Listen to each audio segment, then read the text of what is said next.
कंचन, कामिनी, कीर्ति, ये तीन ऐसे जो भगवत मार्ग से विमुख कर देते हैं। धन्य है वो महापुरुष जो प्रिया प्रीतम का आश्रय लेकर अपना जन्म सार्थक करते हैं। और जो भगवत ऋषि जी कहते हैं भगवत रसिक संग बिनु, जिनको संग मिला है, चाहे वो माता पिता का संग हो, चाहे मित्र का संग हो, चाहे गुरु का संग हो। भगवान ऋषभ देव जी कहते हैं गुरु न सस्यात् स्वजनो न सस्यात् पिता न सस्यात् जननी न सस्यात् दैवम न तस्यान् न पतिश्च सस्यान् न मोचयेद्यः समुपेत्य मृत्युम। भगवान ऋषभ देव जी कहते हैं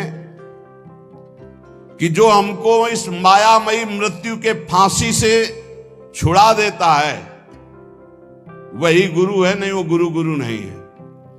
खुली बात है, गुरु शिष्य का संबंध है भगवत प्राप्ति कराने से।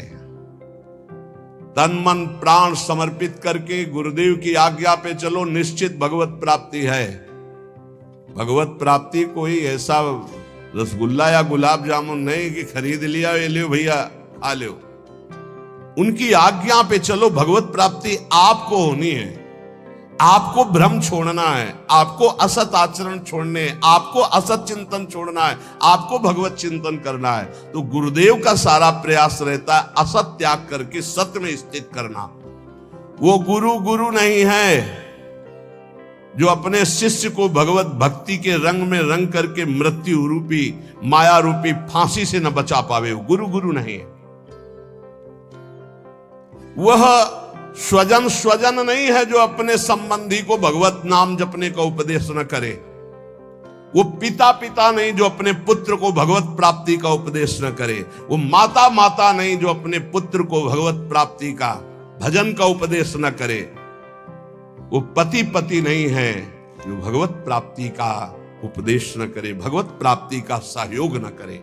इन सारे संबंधों की एक ही महानता है कि मुझे भजन भगवत प्राप्ति का संयोग बैठा ला जाए और इस जन्म में भगवत प्राप्ति कर ले, चाहे वो गुरु हो, चाहे माता हो, चाहे पिता हो, चाहे मित्र हो। भगवत रसिक जी कहते हैं अगर ऐसा संग नहीं है भगवत प्राप्ति का तो सब माया का नाटक है, हमको नहीं इस माया के नाटक में फंसना। देखो भगवत प्राप्ति कैसे होती है।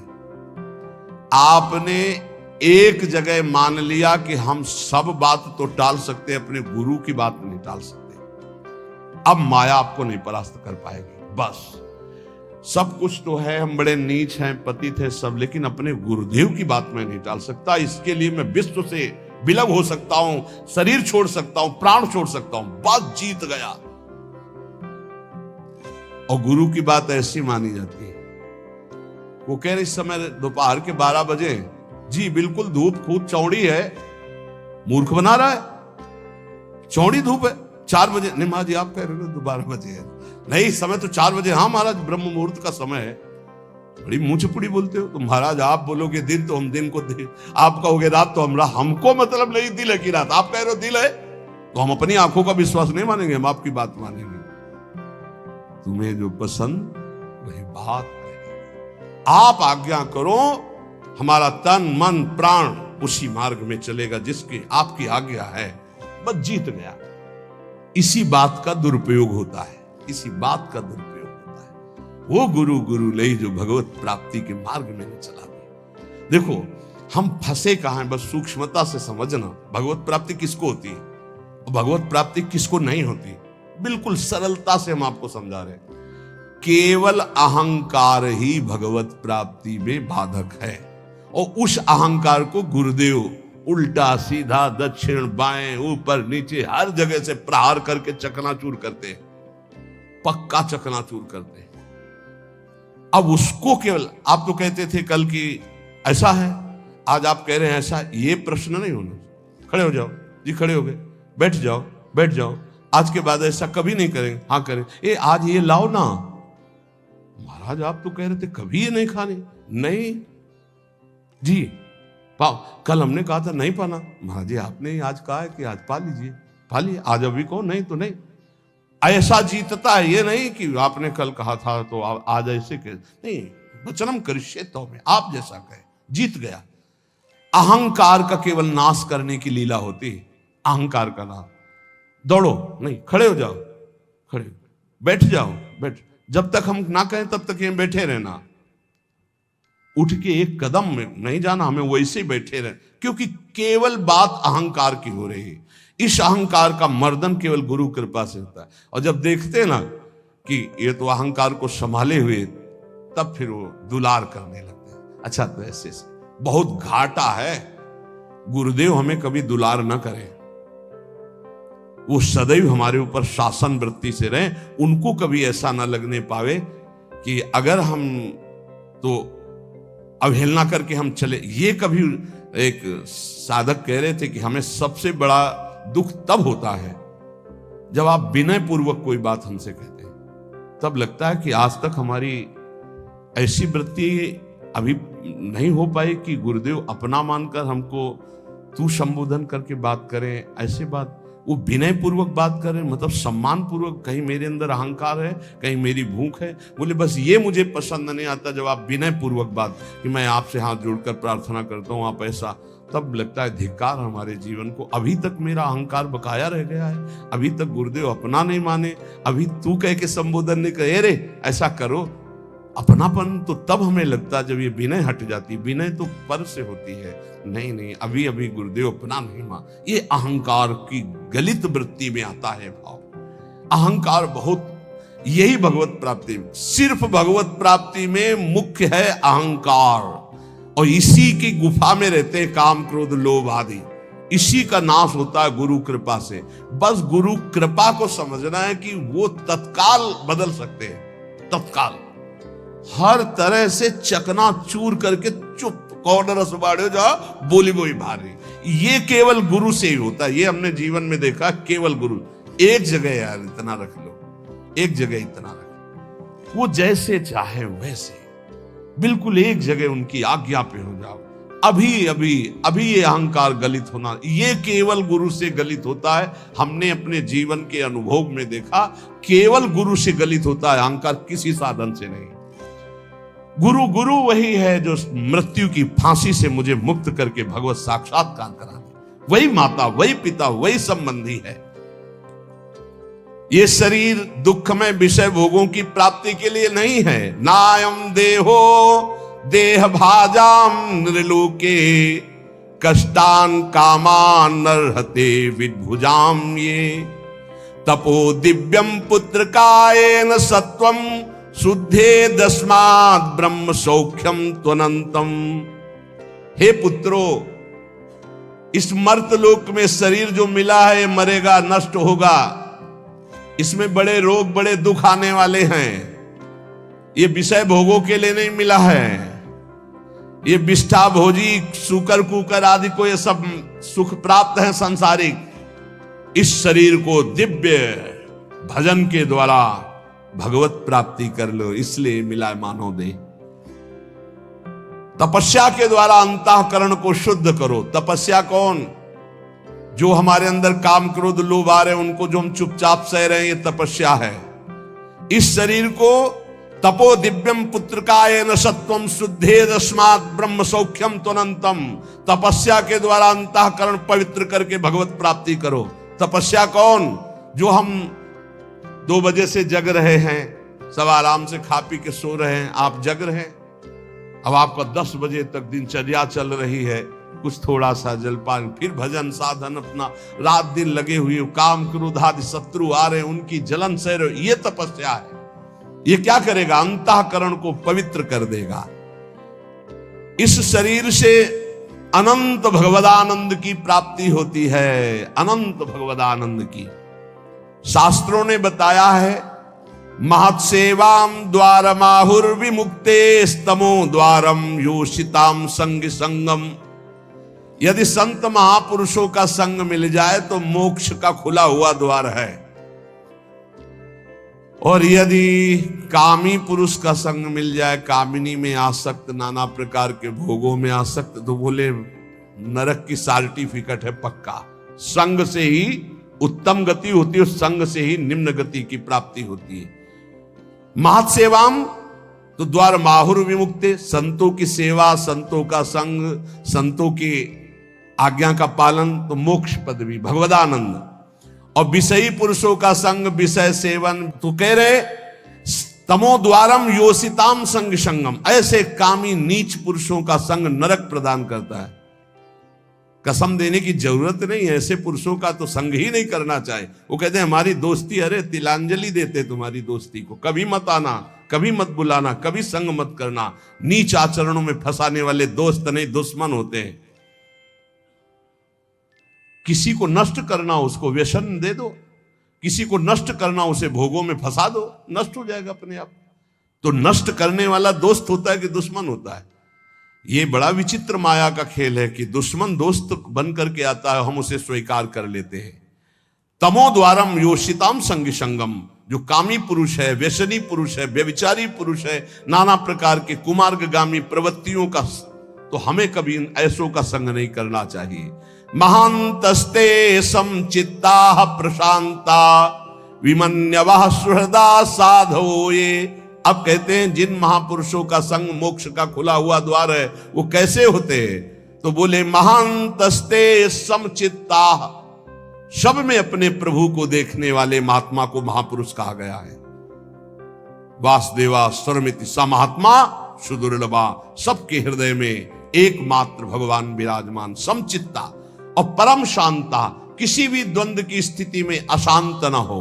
और कह रहे हैं विमन्यवः, किसी भी स्थिति में क्रोध ना आने पावे, क्रोधहीन।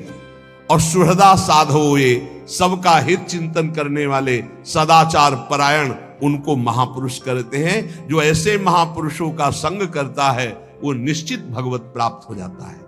अब एक भगवत प्राप्ति का बिल्कुल सरल उपाय बता रहे हैं कि यदि आप जितेंद्री नहीं हैं, बड़े भजनानंदी नहीं हैं, आपका मन भगवान में निरंतर नहीं लगता है, तो तुम्हें हम बता रहे हैं कि तुम्हें भगवत प्राप्ति सहज में हो जाएगी। कैसे? बोले कायेन वाचा मनसेन्द्रियैर्वा बुद्ध्यात्मना वानुसृत स्वभावात् करोति यदि यत् सकलम परस्मै नारायणायेति समर्पयेत् तत्। यहीं से प्रारंभ हुआ था साधन मार्ग। जब घर से निकले थे तो प्रारंभिक साधना यही थी, इसी श्लोक की थी। भागवत धर्म का अनुष्ठान, गायत्री अनुष्ठान आदि तो अलग चल रहे थे, लेकिन ये हृदय का भागवत अनुष्ठान भागवत धर्म का था। महापुरुषों ने, ऋषियों ने बहुत से मार्ग बताए भगवत प्राप्ति के, धर्म के। बड़े कठिन कठिन मार्ग हैं, लेकिन हम तुम्हें वो मार्ग बता रहे हैं, नवयोगेश्वर में जी कह रहे सुगम से सुगम उपाय, सब कोई कर सकता है, स्त्री पुरुष बालक सब कोई कर सकता है। ये भगवत प्राप्ति का बिना पढ़े लिखे वाला भी कर सकता है। भोले से भोले अज्ञानी मनुष्य सुगमता पूर्वक दिव्य गति प्राप्त करेंगे इस साधन से। इसका नाम है भागवत धर्म। इस मार्ग में, भागवत धर्म में बड़ी से बड़ी त्रुटि हो जाए तो भी पतन नहीं माना जाएगा। बड़ी महिमा इसकी है। देखो, अन्य साधनों में अगर त्रुटि हो गई, जैसे आप 20 वर्ष से ब्रह्मचारी हैं और एक दिन व्यभिचारी बन गए तो 20 वर्ष का ब्रह्मचर्य का क्या, ऐसे हर साधन में है। लेकिन भागवत धर्म में, नाम जप में, इनमें यह सिद्धांत लागू नहीं होता। आप 20 बार नाम जप किए हैं, इसके बाद भ्रष्ट हैं, तो 20 बार नाम जप आपका, आपके कल्याण का कार्य करेगा। 19 नहीं होगा, वो 20 ही रहेगा। 21 से शुरू होगा जब आपका शुरू होगा। किसी ने कहा कि आप महाराज जी कहते हैं नाम जप से सारे पाप नष्ट हो जाते हैं, तो लोगों का उत्साह नहीं बढ़ेगा पाप कर्म करने में।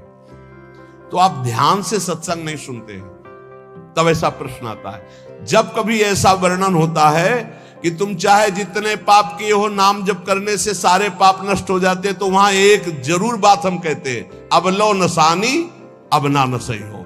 आज तक किया, लेकिन हे हरि, आज के बाद पाप नहीं करूंगा। तो हम वादा करते हैं, मेरे भगवान के वचन है, अहम त्वाम सर्व पापेभ्यो मोक्षयिष्यामि मा शुचा। और सूक्ष्म रूप से अगर आपने ध्यान से सुना हो कि अगर आज आप कहते हैं कि हे भगवान, मैं आपकी शरण में हूं, अब आज से मैं पाप बंद करके आपका नाम जप करूंगा, पक्का आप निष्पाप हो जाएंगे। लेकिन कल फिर पाप जानबूझकर करते हैं तो प्लस हो जाएगा पीछे का। ध्यान से सत्संग सुनोगे तो प्रश्न नहीं उठेगा। क्या नाम जापक का पापोत्साह बढ़ता है? जप करके तो देख, प्रश्न करने की जरूरत नहीं। नाम जप करके देख। हम कहते हैं नाम ही एक ऐसा है जो सर्व पाप प्रणाशनम। और देखो, ये तो हम कह रहे हैं, लेकिन इतने में से जितने बैठे हो हमें बताना कि एकदम ब्रेक मार के हमें दिखा दो कोई कि आज से भीष्म प्रतिज्ञा है और निर्वाह करके दिखा दो। ये तो कृपालु भगवान है, कह रहे हो, हम भी कह रहे हैं कि आज से हम पाप नहीं करेंगे। लेकिन हो सकता है कि ब्रेक मारते मारते गाड़ी बीता दो बीता आगे खिसल जाए, वो ब्रेक मानी जाएगी, ब्रेक ही मानी जाएगी कि देख लो पहिया नहीं चला है, पर ब्रेक मारी खिसक गया एक बीता, उतने में घटना घट गई। तो जनयो गुण प्रभु मान न काऊ, दीन बंधु अति मृदुल स्वभाव। अब मन रहा है विषयी पापात्मा, ब्रेक मारते मारते कोई गलती बन गई तो राहत न प्रभु चित चूक किए की, करत सुरत सय बार हिए। ये उसकी बात कह रहे जिसने ब्रेक मारी पर चूक हो गई, ये उसकी नहीं कह रहे जो सुन के चूक करेगा। उसके लिए फिर नाम के बल से अपराध करने वाले को नामापराध लागू हो जाता है उस पर। कानून कानून है। अब ये जो भागवत धर्म का बोले, इसमें किसी भी निमित्त से प्रमाद हो जाए तो वो कर्तव्य से च्युत नहीं होता। जैसे जीटी रोड बड़ा है, खाली है, आंख मूंद के चलो तो गिरोगे नहीं, बहुत प्लेन जीटी। ऐसे ही ये बिल्कुल जो मार्ग भगवत प्राप्ति का भी बता रहे हैं भागवत धर्म का, बोले इससे आंख बंद करके दौड़ने पर भी कोई गिरेगा नहीं, अर्थात इस मार्ग में पतन है ही नहीं, गिरने का तो कोई सवाल ही नहीं। इसको कहते हैं भागवत धर्म। तो बोले भागवत धर्म करने वाले के लिए नियम नहीं है कि कोई विशेष प्रकार का कर्म करे। बहुत ध्यान से सुनो, वो शरीर से, वाणी से, मन से, इंद्रियों से, बुद्धि से, अहंकार से, अनेक जन्मों अथवा इस जन्म की आदत से, स्वभाव से जो जो करे, यत करोषि, वो सब परम पुरुष भगवान नारायण को समर्पित कर दे, बस इसी से भगवत प्राप्ति हो जाएगी। शुरू करो। कई बार चर्चा कर चुके हैं, यही साधन आगे बढ़ाता है। सिद्ध बनने की कोशिश जल्दी मत करो, यहां बल्ले जल्दी सिद्ध हो जाते हैं। अरे क्या समर्पित करना, हम तो समर्पित ही है। सही ढंग से समर्पित हो जाओ तो ये निकलेगा नहीं कि हम समर्पित हैं। वो प्रभु कहेंगे ये मेरा है। हमें क्या कहना, हमें तो सिर्फ इतना कहना है कि हमारे आप हो, बस। समर्पित है कि नहीं वो तो तुम जानो, हम क्या जाने। क्योंकि समर्पण का तो आपको स्वीकृति करनी हो, आप जानो कितना है, हम क्यों कहें। हमारा हर मिनट, हर सेकंड, हर चेष्टा आपके चरणों में समर्पित होगी। अब यहां देखिए, प्रातः से उठो और एक एक घंटा का समर्पण शुरू करो। अभी बहुत जल्दी साधना के सोपान की ऊंचाई पर आ जाओगे आप, पक्का मान लो। लेकिन वही कर पाएगा जिस पर भगवान की कृपा, जो हम कह रहे हैं। एक एक घंटा का समर्पण, वो भजन हो, नौकरी हो, किसानी हो, खान पान हो, शौच स्नान का समय, जो भी समय आपका गया, फिर से ध्यान से सुन लो, इसमें तर्क मत करना। शरीर से, वाणी से, मन से, इंद्रियों से, बुद्धि से, अहंकार से, अनेक जन्मों की आदतों से, एक जन्म इस जन्म की आदत से, स्वभाव से, अहंकार से जो जो भी कर्म हो रहे हैं, वो सब परम पुरुष भगवान नारायण को समर्पित कर दो। इसे भागवत धर्म कहते हैं। इसका फल होगा भगवत प्राप्ति। कायेन वाचा मनसेन्द्रियैर्वा बुद्ध्यात्मना वानुश्रुत स्वभावात् करोति यद यत् सकलम परस्मयी नारायणायेति समर्पयेत। ये जब घर से भागे थे और गुरु शरण में हुए थे, तब से अनुष्ठान ये प्रारंभ उसी समय से हो गया था। क्योंकि श्रीमद् भागवत की कृपा बचपन से रही, घर में शाम के रोज भागवत की चर्चा, पर जब वैराग्य भाव में आए तो उनका इसका अनुष्ठान होना चाहिए, ये भागवत धर्म है। और बस ये शुरू कर दिया था, एक एक घंटे का शुरू किया था। जैसे सुबह 7 से 8 बजे तक नाम जप करते हुए शौच स्नान हिसाब का 8 बजे, हे करुणा निधान भगवान, 7 बजे से 8 बजे के समय में जो भी कर्म बनाओ आपके चरणों में समर्पित। ठीक, अब 8 बजे से 9 बजे तक जो, फिर धीरे धीरे, ये हम आपको बिल्कुल अक्षरशः वैसे बता रहे जैसे किया, धीरे धीरे शयन तक। जब शयन से सुबह उठे तो रात्रि में सोने का जितना समय था, 6 घंटे, 5 घंटे, 4 घंटे, हे प्रभु आपके चरणों में ये भी समर्पित।